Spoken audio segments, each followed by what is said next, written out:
ঘরেই যদি আপনি পারফেক্ট একটা চিকেন চাপ রেডি করতে পারেন, তাহলে কেন আর টাকা খরচ করে বাইরে খাবেন বলেন?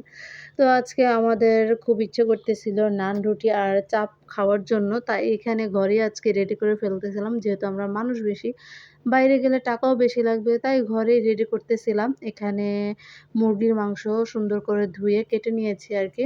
কিন্তু আমাদের এইদিকে ভুল হয়েছে। মাংসগুলোকে আপনারা সুন্দর করে আরও স্লাইস করে মাঝ বরাবর এটাকে পাতলা করে কেটে নেবেন আরকি। তো এটা আমাদের আর কাটা মনে ছিল না।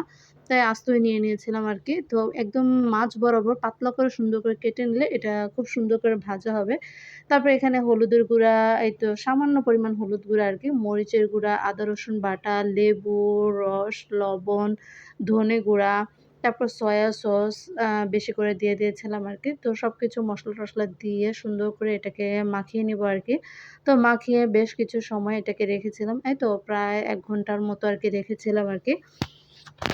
তো এটাকে এই তো সুন্দর করে এখন মসলাটার সাথে মেখে নিচ্ছিলাম। ভালো করে সুন্দর করে মসলা মেখে নিবে আরকি। চাইলে এখানে যেকোনো আ এই তো কাবাব মসলা বা বারবিকিউ মসলা যেটাই হোক দিয়ে নিতে পারেন। তো এখানে লেবুর খোসাগুলো সাইডে রেখে দিয়েছিলাম যাতে সুন্দর ঘ্রাণ আসে। তো এখন মাংসগুলোকে সুন্দর করে এই তো বেসন আর সামান্য পরিমাণে আটা, লবণ আর মরিচের গুঁড়া দিয়ে একটা মানে বেটার রেডি করেছিলাম আরকি। ওই বেসন আর আটার মিশ্রণটার মধ্যে চিকেনটাকে এপিঠ-ওপিঠ করে শুধু একবার মাত্র চাপ দিয়ে মানে উপরের আটাটা ঝরিয়ে তারপর সুন্দর করে তেলের মধ্যে মিডিয়াম আঁচে এটাকে এপিঠ-ওপিঠ করে ভেজে নিবেন আরকি। তো এটাকে সুন্দর করে মিডিয়াম আঁচে এপিঠ-ওপিঠ করে ভেজে নিয়েছিলাম। এখন এটাকে কেটে টুকরো করে নেওয়ার পালা আরকি। তো এখন এটার সাথে যেহেতু চিকেন চাপ বানাবো, এটা তো দোকানে আলাদা একটা মসলা তৈরি করে। ওরা তো ক্যাপসিকাম এগুলো দিয়ে একটা মসলা রেডি করে আরকি। তো এখানে মুরগি মাখানোর যে মশলাটা আরকি, সেই মশলাটার মধ্যে কিছুটা সয়া সস, মাংসের মসলা, একটু আদা রসুন বাটা, জিরা বাটা আর একটু লবণ দিয়ে দিয়েছিলাম আরকি। তো দিয়ে মসলাটাকে রেডি করে রাখলাম।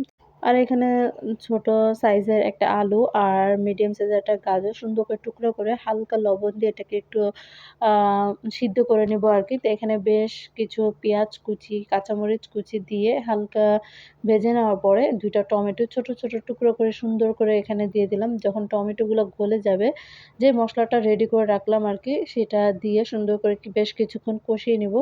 আমরা এখানে আলু, গাজর ব্যবহার করেছি আরকি। আপনারা ক্যাপসিকাম তারপর শুধু গাজরও ব্যবহার করতে পারেন আরকি। তো এটা আমি একটা দোকানে খেয়েছিলাম। এভাবে ওরা আলু আর গাজর দিয়ে করে, সেটা আমার কাছে বেশি মজা লেগেছিল আরকি। তো সেইভাবে ট্রাই করতেছিলাম আরকি। তো গাজর আর আলুটাকে সিদ্ধ করে নেওয়ার পরে এই তো মসলাটার মধ্যে দিয়ে দিলাম। বেশ কিছুক্ষণ এটাকে একটু কষিয়ে নিবো। তারপর যে মাংসগুলো সুন্দর করে ছোট টুকরো করে নিচ্ছিলাম আরকি। যেহেতু আমাদের কাছে এই তো মানে মাংস কাটার যেই ছুরিগুলা থাকে সেগুলা ছিল না। তাই বটিটা দিয়ে সুন্দর করে ছোট টুকরো করে কেটে নিয়েছিলাম আরকি।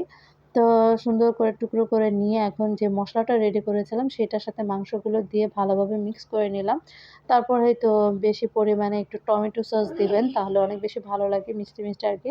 টমেটো সস আর সয়া সস দিয়ে দিয়েছিলাম। তো দিয়ে এখন সুন্দর করে এটাকে মসলাটার সাথে মিক্স করে সুন্দর করে রেডি করে নিয়ে গেলে হয়ে যাবে আপনার চাপ।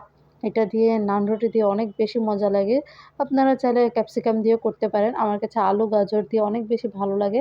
কারণ এটা আমি একটা দোকানে খেয়েছিলাম। আমার কাছে এত বেশি ভালো লেগেছিল তাই ঘরে আজকে রেডি করে ফেললাম। এই ছিল আমাদের নাস্তা।